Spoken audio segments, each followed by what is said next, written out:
Lo primero que nos muestra el manhwa es un nombre. Cha Si-yuk. Y alrededor de ese nombre, una reputación que pesa más que cualquier arma. Es la leyenda de la compañía asesina. El hombre que mantuvo a flote la organización él solo cuando todo parecía derrumbarse. La mayoría de los asesinos lo temen. Y sin embargo, en este momento, ese hombre está pensando en algo que nadie esperaría de él: renunciar. Retirarse. Dejar atrás todo lo que ha sido. Mientras tanto, alguien que lo conoce bien lo observa desde las sombras, con una sola pregunta cruzándole la mente: ¿debería matarlo ahora mismo? Pero Si-yuk camina tranquilo.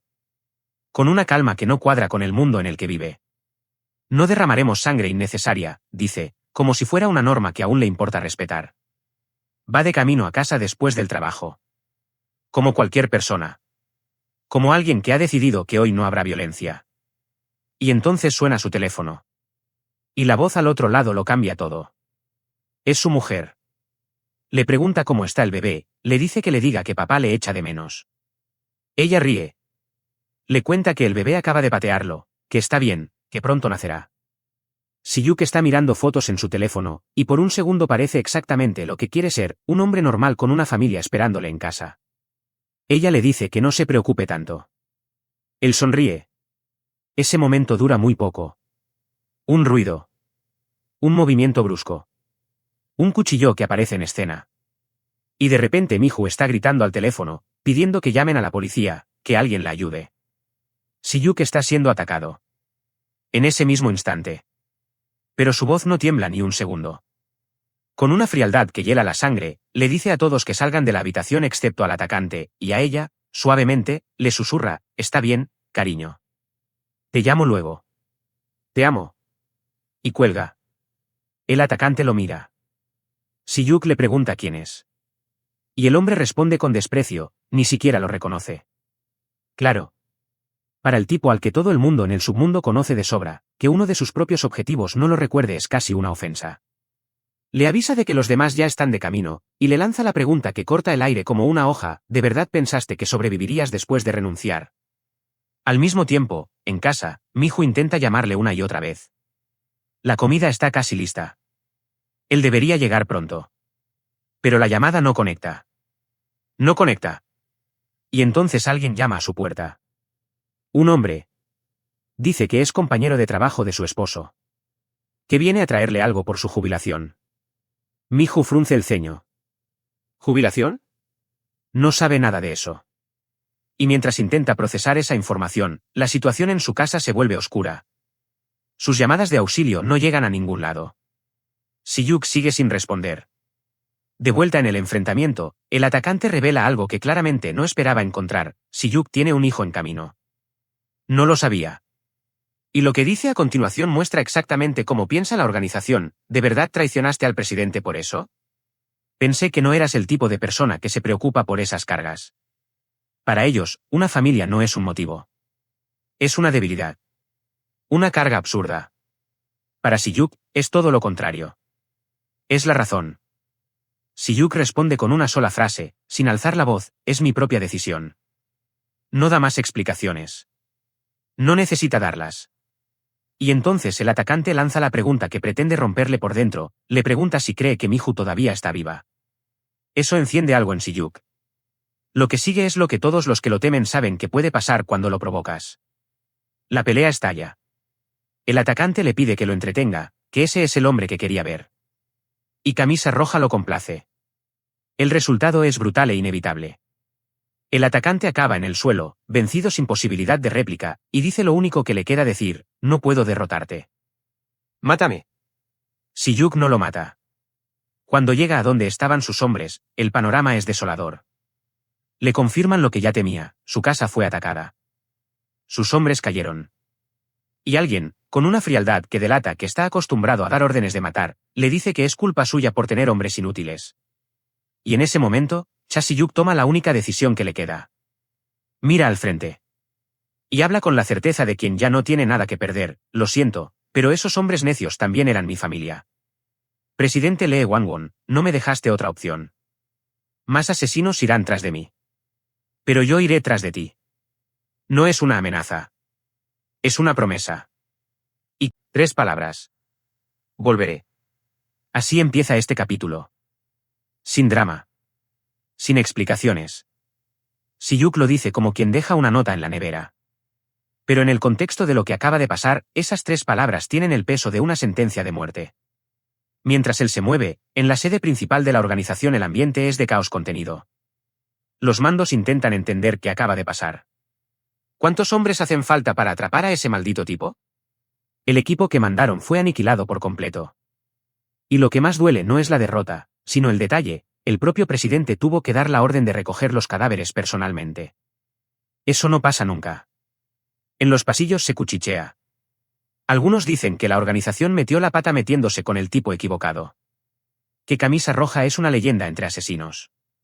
Que si no van con cuidado, esto se puede convertir en una guerra de verdad. Hay quien intenta quitarle hierro al asunto. Deja de exagerar, hijo de puta. ¿Qué puede hacer él solo? Pero incluso mientras lo dice, la puerta se abre. Y Cha Si-Yuk entra en la oficina como si fuera suya. El ambiente se congela. Los hombres no dan crédito.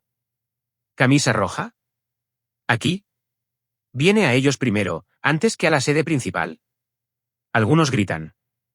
Otros preguntan qué demonios está pasando. El jefe de la sala, sin embargo, reacciona con una sangre fría que sorprende, manda cerrar las puertas. Le ofrece café a Si-Yuk. Lo llama invitado. Duman es un invitado, dice. Y al resto les dice que traigan café y se queden quietos.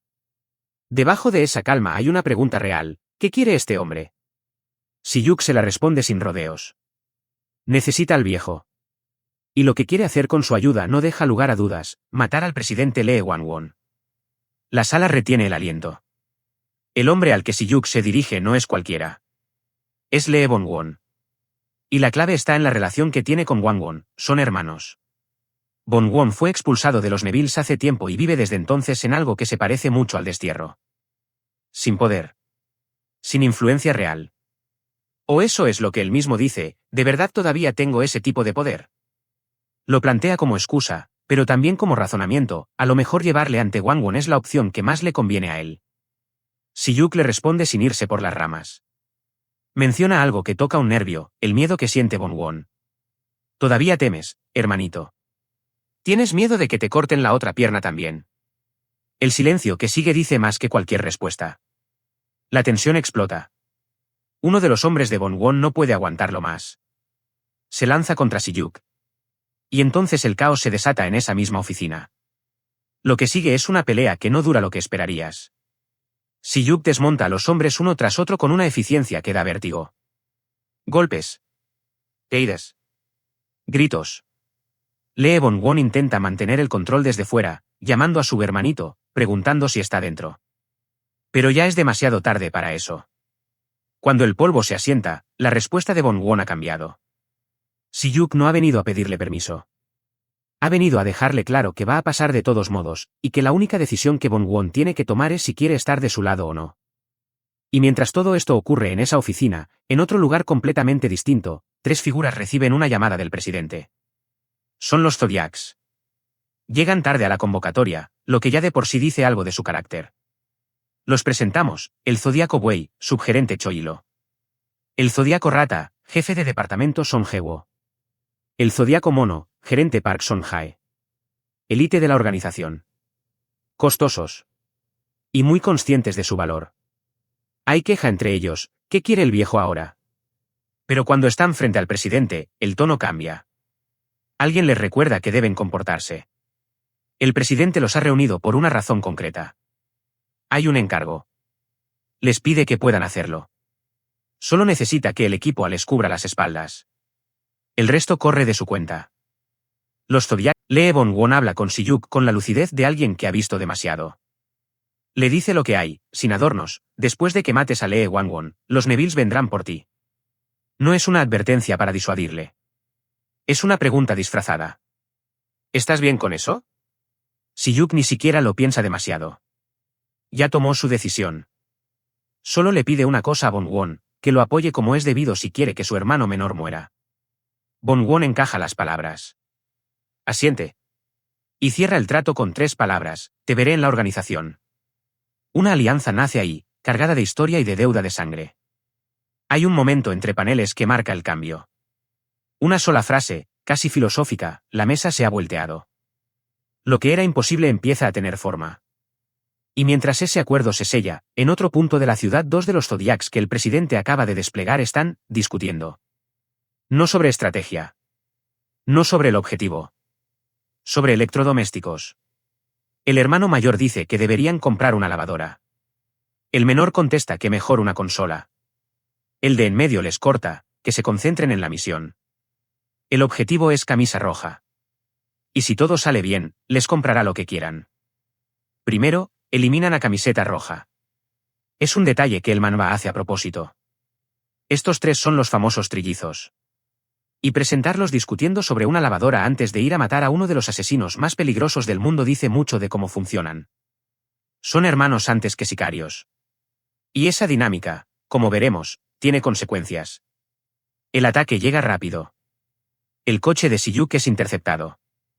Los trillizos lanzan la emboscada y la situación se vuelve inmediatamente frenética. Siyuk reacciona de una forma que deja a sus propios hombres sin palabras, hace algo con el vehículo que nadie esperaba.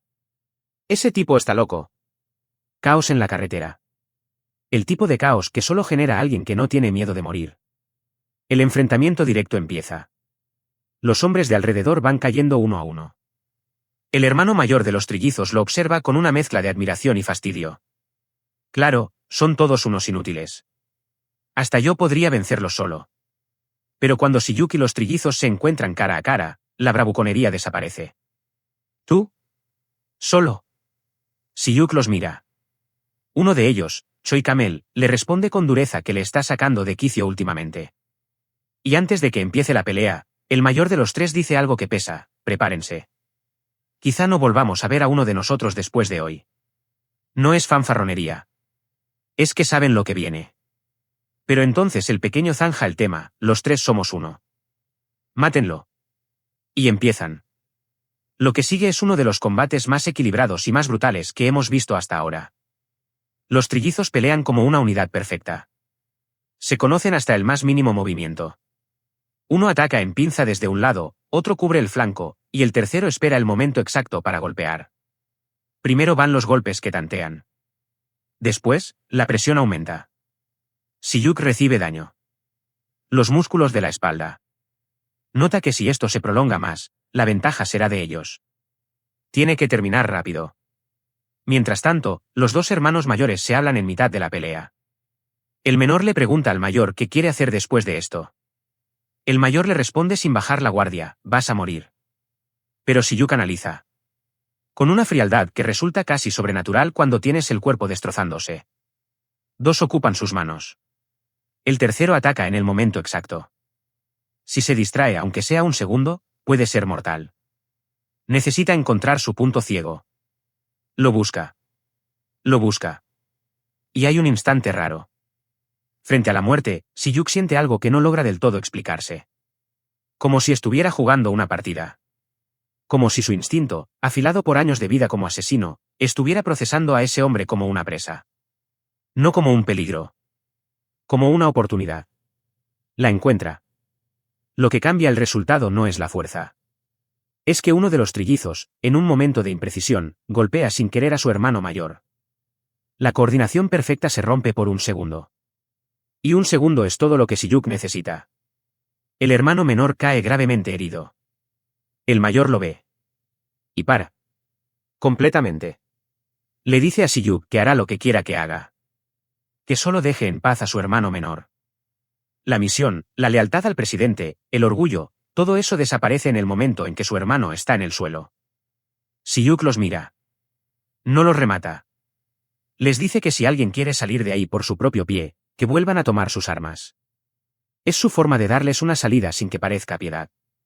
El capítulo cierra con un parte de misión que llega a la organización: misión fallida. Incluyendo a los trillizos. 18 personas muertas en el acto. El paradero de camiseta roja, desconocido. Todos dentro de la organización reciben la orden de no bajar la guardia. Y entonces alguien habla. Dicen que encontraron la ubicación de camiseta roja. ¿Dónde? La respuesta genera silencio: está parado frente al edificio. El edificio de Wangwon. Ha llegado. Está frente al edificio. La noticia se propaga por dentro como un chispazo eléctrico. No lo dejéis entrar. Los líderes de los equipos de seguridad entran en pánico. Los soldados se tensan. Cha Si-yuk ha llegado a la puerta del presidente Lee Wang-won, y está ahí de pie, solo, como si hubiera venido a una reunión de trabajo. El líder de equipo pregunta si lo siguen. Si se preparan para atacar. Si-yuk está ahí. Ahora mismo. Pero entonces llega una llamada que nadie esperaba. El jefe de seguridad, Oh Man-hon, recibe una orden directa: déjenlo pasar. Hay demasiados ojos. Demasiada gente mirando. Si se monta un enfrentamiento en la entrada, la situación se descontrola y el escándalo puede ser peor. La decisión es tratarle de forma discreta una vez esté dentro del edificio. Una trampa con más paredes alrededor, básicamente. Las órdenes bajan en cascada. Abran paso. Órdenes de los superiores. Déjenle pasar. Todos, fuera del camino. Y Si-yuk entra. Pero antes de que llegue muy lejos, alguien lo intercepta. Un hombre que claramente lo conoce. Que lo conoce de verdad, no como leyenda sino como persona. Le llama por su nombre. Si-yuk. Y le pregunta si tiene que hacer esto. Dice que escuchó la noticia, que lo que ocurre arriba perturba lo que hay abajo. Le dice que ha perdido la cabeza. Hay algo en su tono que no es hostilidad. Es preocupación real. Y menciona a Mi-ju, el nombre de su mujer, de un modo que sugiere que la conocía. Que le tenía aprecio. Si-yuk no se detiene. Le dice a ese hombre, Mansu, una sola cosa: si entras ahora, vas a morir. No es una amenaza hacia él.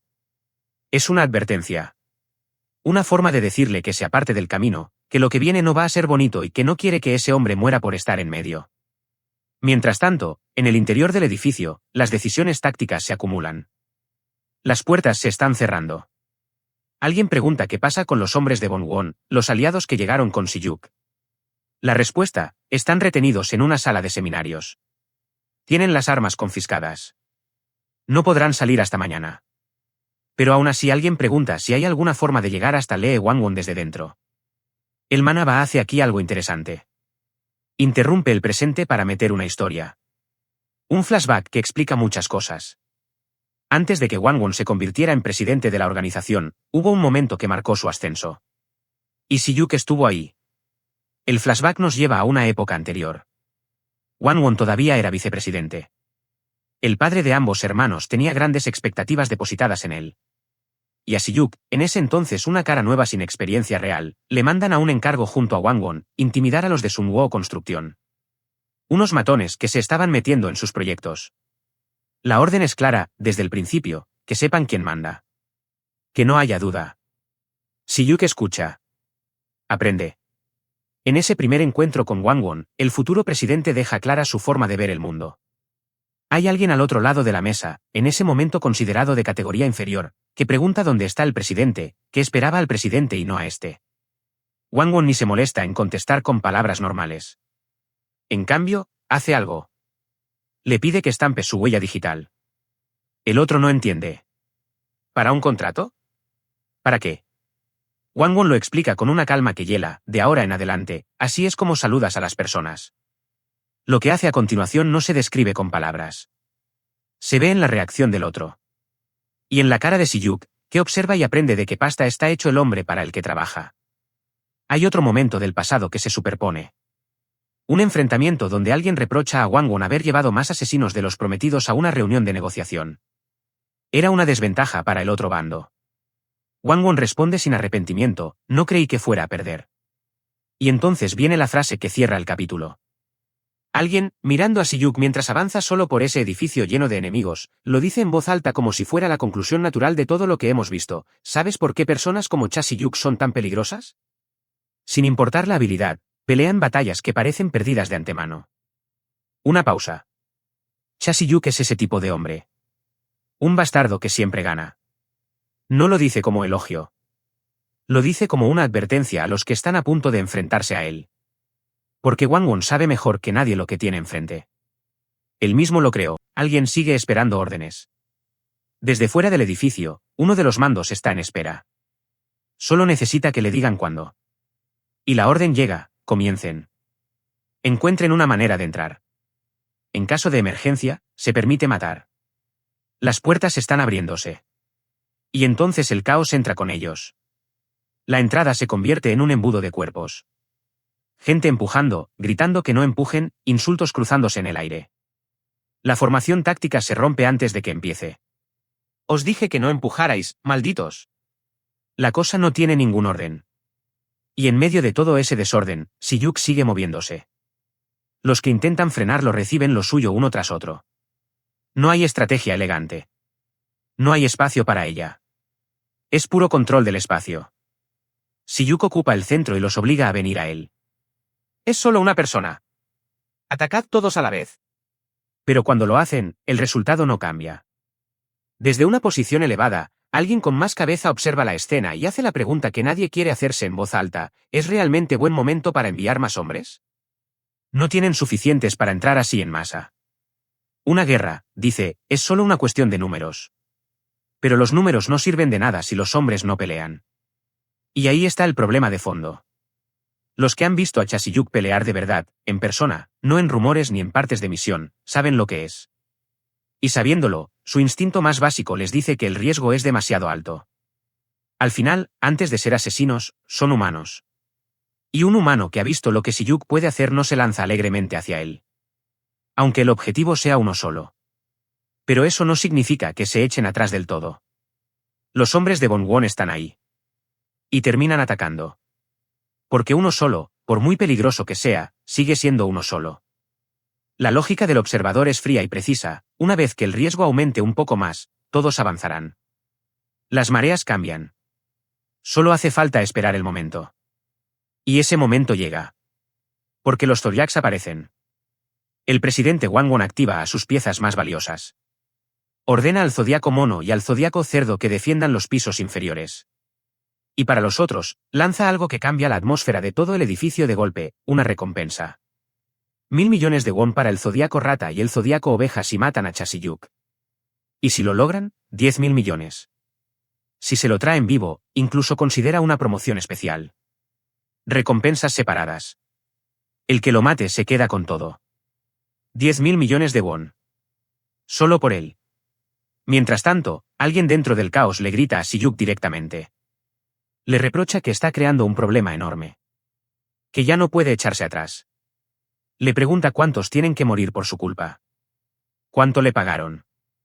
Y con rabia apenas contenida, termina con una frase que tiene todo el peso de quien siente que está siendo tratado diferente: lo están tratando de forma diferente porque está relacionado con el presidente. Otros responden con la misma indignación: ¿acaso no nos estamos jugando todos la vida igual? Hay tensión interna. La lealtad empieza a resquebrajarse cuando el dinero entra en juego. La cifra de la recompensa llega a oídos de los que están peleando abajo. Y lo que pasa después no tiene desperdicio. Los hombres que estaban del lado de Wonwon, que han estado todo este tiempo arriesgando el pellejo en medio del caos, escuchan el número y se paran en seco. ¿10.000 millones? El presidente ofreció 10.000 millones. Y entonces, nos lo deberían haber dicho desde el principio. Si nos lo hubieran dicho antes, habríamos peleado a su lado desde el principio. No es lealtad. Es economía. Y en un mundo de asesinos, tiene toda la lógica del mundo. Siyuk lo escucha. Lo procesa. Y en lugar de ponerse a la defensiva, hace exactamente lo contrario. Los mira. Los mira a todos. ¿Y habla, desesperados? 10.000 millones solo por mí. ¿Qué están esperando? ¿No quieren ganar dinero? El oponente soy solo yo. Una pausa. No vale la pena intentarlo. No lo dice con miedo. Lo dice con una especie de calma provocadora que resulta más intimidante que cualquier amenaza directa. Porque hay algo en ese tono que dice: venid. Inténtalo. Ya sé cómo termina esto. El edificio entero está ahora en movimiento. Los Zodiacs tomando posiciones. Los mercenarios recalculando.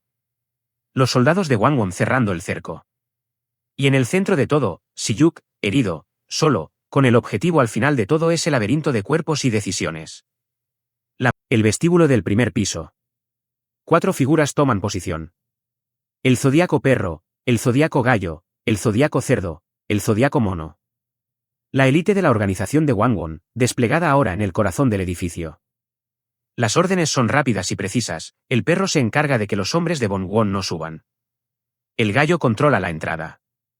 Y el tercero, sin más rodeos, dice lo que todos saben, yo me encargo de él. Si alguien no quiere participar, puede retirarse. Nadie se retira. Las puertas se abren de golpe y el caos entra con ellas. Los cuchillos vienen de todos lados. Si-Yuk lo ve con claridad mientras evalúa la situación a su alrededor, al estar en zona abierta, no puede usar el entorno a su favor. No hay paredes que lo cubran, no hay ángulos que pueda aprovechar. Evitar todos los ataques en un lugar así es prácticamente imposible. Está en desventaja. Los que lo rodean lo saben. Ya casi lo tenemos. Cierren el cerco. Las voces se mezclan con el metal y los golpes. Y entonces, en medio del combate, alguien habla.